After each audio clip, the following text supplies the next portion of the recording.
When it was the 27th night, she said, "It hath reached me, O auspicious king, that when the king of China declared there is no help for it but that you be hanged, the reeve of the sultan's kitchen came forward and said, 'If thou permit me, I will tell thee a tale of what befell me just before I found this gobbo, and if it be more wondrous than his story, do thou grant us our lives.' And when the king answered yes, he began to recount the reeve's tale. Know, O king, that last night I was at a party where they made a prelection of the Koran and got together doctors of law and religion, skilled in recitation and intoning. And when the readers ended, the table was spread, and amongst other things they set before us was a marinated ragout flavored with cumin seed. So we sat down, but one of our number held back and refused to touch it.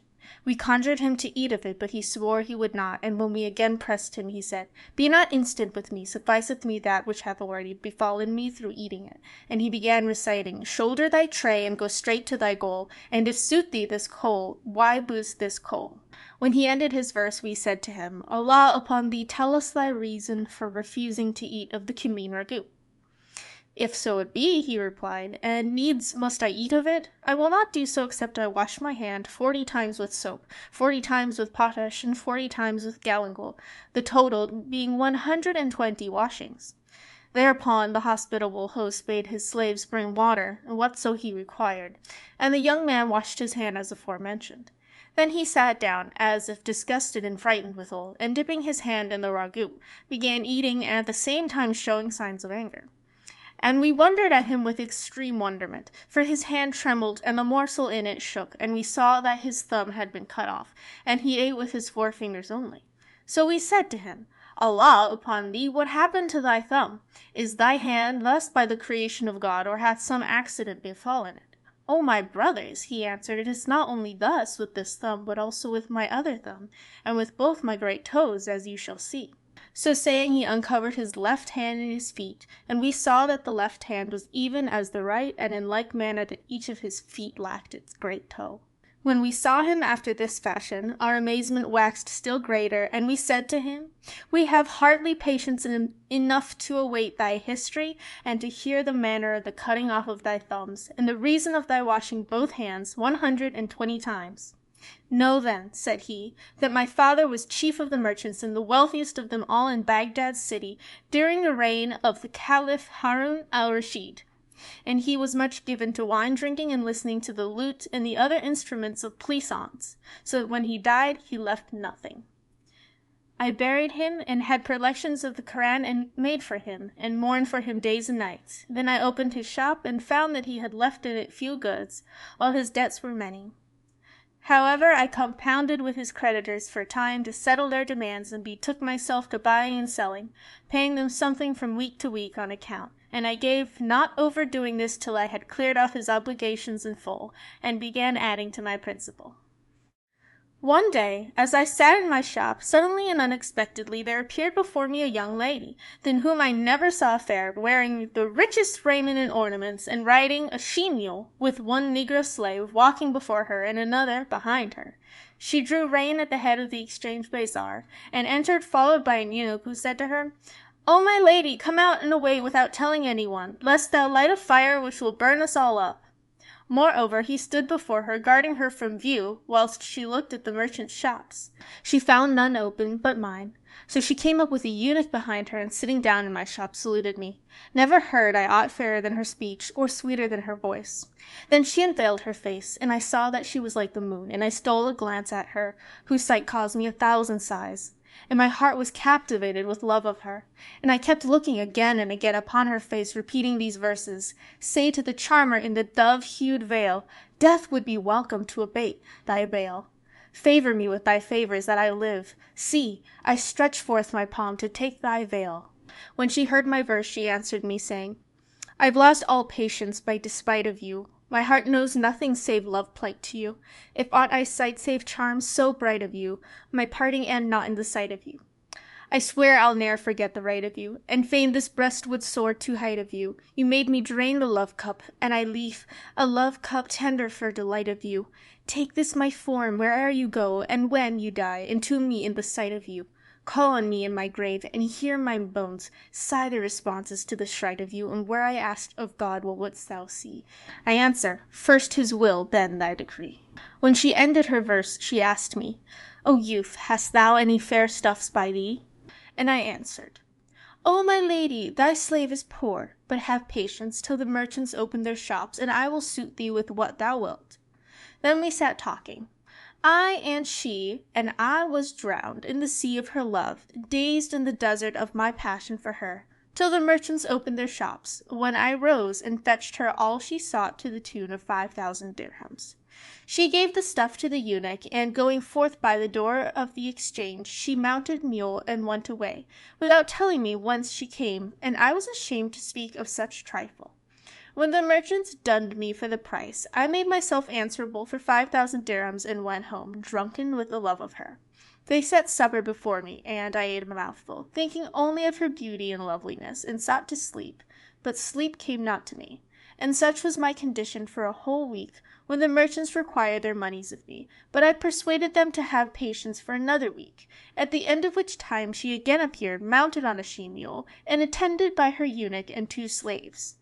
She saluted me and said, O my master, we have been long in bringing thee the price of the stuffs, but now fetch the shroff and take thy monies. So I sent for the money changer, and the eunuch counted out the coin before him, and made it over to me. Then we sat talking, I and she, till the market opened, when she said to me, Get me this and that. So I got her from the merchants whatso she wanted, and she took it and went away without saying a word to me about the price. As soon as she was out of sight, I repented me of what I had done. For the worth of the stuffs bought for her amounted to 1,000 dinars. And I said in my soul, What manner of love is this? She hath brought me 5,000 dirhams, and hath taken goods for 1,000 dinars.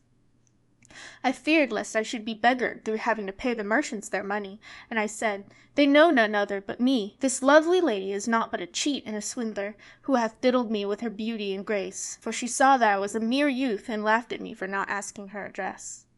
I ceased not to be troubled by these doubts and fears, as she was absent more than a month, till the merchants pestered me for their money, and were so hard upon me, that I put up my property for sale, and stood on the very brink of ruin. However, as I was sitting in my shop one day, drowned in melancholy musings, she suddenly rode up, and dismounting at the bazaar gate, came straight towards me. When I saw her, all my cares fell from me, and I forgot every trouble. She came close up to me and greeted me with her sweet voice and pleasant speech, and presently said, Fetch me the shroff and weigh thy money.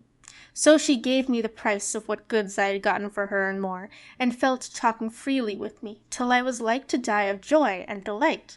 Presently she asked me, Hast thou a wife? And I answered, No, indeed. I have never known woman, and began to shed tears. Quoth she, Why weepest thou? Quoth I, It is nothing.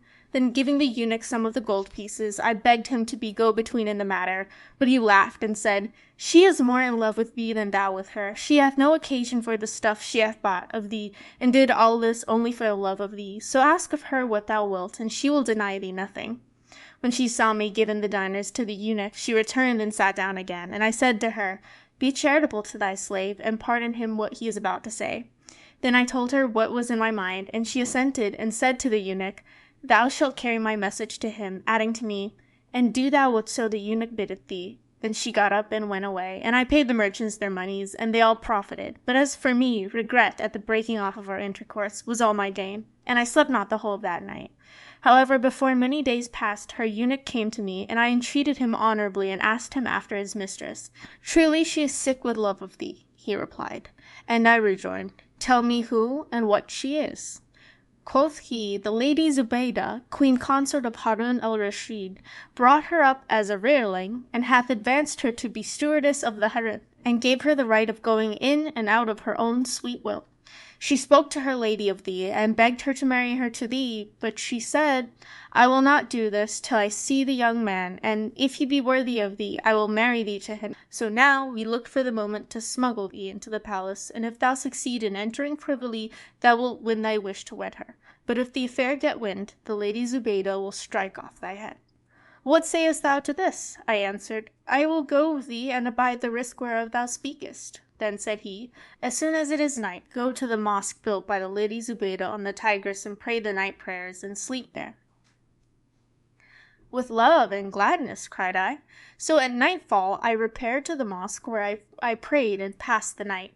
With earliest dawn, behold, came sundry eunuchs in a skiff, with a number of empty chests which they deposited in the mosque. Then all of them went their ways but one, and looking curiously at him, I saw he was rather a go-between.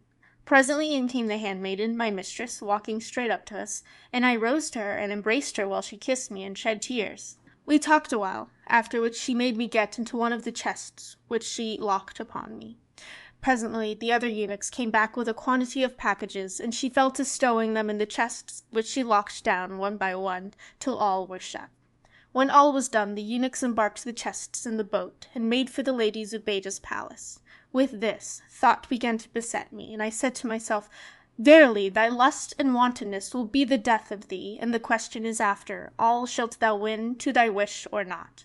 And I began to weep, boxed up as I was in the box, and suffering from cramp, and I prayed Allah that he deliver me from the dangerous strait I was in. Whilst the boat gave not over going on, till it reached the palace gate, where they lifted out the chests, and amongst them that in which I was. Then they carried them in, passing through a troop of eunuchs, guardians of the harem and of the ladies behind the curtain, till they came to the post of the eunuch-in-chief, who started up from his slumbers, and shouted to the damsel, "What is in those chests?" "They are full of wares for the Lady Zubeida." "Open them one by one, that I may see what is in them." "And wherefore wouldst thou open them?" "Give me no words, and exceed not in talk. These chests must and shall be opened." So saying, he sprang to his feet, and the first which they brought to him to open was that wherein I was, and when I felt his hands upon it, my senses failed me, and I bethissed myself in my funk, the water running out of the box. Then said she to the eunuch-in-chief, "O steward, thou wilt cause me to be killed and thyself too, for thou hast damaged goods worth 10,000 dinars. This chest contains coloured dresses and 4-gallon flasks of Zemzem water. And now one of them hath got unstoppered, and the water is running out over the clothes, and it will spoil their colours." The eunuch answered, "Take up thy boxes, and get thee gone to the curse of God." So the slaves carried off all the chests, including mine, and hastened on with them, till suddenly I heard the voice of one saying, "Alack, and alack, the Caliph, the Caliph." When that cry struck mine ears, I died in my skin, and said a saying which never yet shamed the sayer. "There is no majesty, and there is no might, save in Allah, the glorious, the great. I, and only I, have brought this calamity upon myself." Presently I heard the Caliph say to my mistress, "A plague on thee, what is in those boxes?" And she answered, "Dresses for the Lady Zubeida." Whereupon he, "Open them before me." When I heard this, I died my death outright, and said to myself, "By Allah, today is the very last of my days in this world. If I come safe out of this, I am to marry her, and no more words." But detection stares me in the face, and my head is as good as stricken off. Then I repeated the profession of faith, saying, "There is no God but the God, and Mohammed is the apostle of God." And Shahrazad perceived the dawn of day, and ceased to say her permitted say.